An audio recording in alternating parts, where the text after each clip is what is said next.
I'm a partner with Dorn and Rader. I'm an attorney, CPA, and certified financial planner in Nevada and California. Many clients do not understand the process of what a trust does after both mom and dad's death.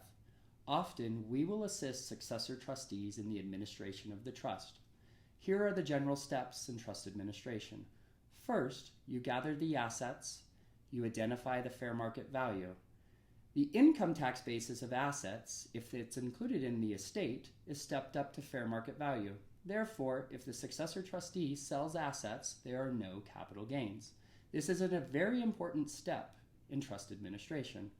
Second, generally after the inventory is prepared, we will then notice in the newspaper creditors. The creditors period in Nevada is 90 days.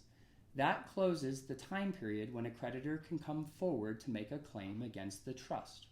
The administrative trust files its own tax return. It's a Form 1041, and it's a temporary period of time until assets are finally distributed to beneficiaries. The income tax return for the trustor who's deceased, the final Form 1040, also needs to be filed. Any economic activity after the death of the trustor is then included in the administrative trust on the Form 1041. These items must be filed with the IRS by the successor trustee. Once that is done, beneficiaries are noticed. Beneficiaries may be a specific gift beneficiary, receiving a dollar amount or a specific item, or they may be a residuary beneficiary, receiving a percentage of the trust. Generally, a copy of the trust is provided to the residuary beneficiaries. If you're a specific gift beneficiary, generally you receive just your section of the trust. Ultimately, we assist trustees in administration if they hire us in order to make sure the net assets are distributed effectively and appropriately to beneficiaries.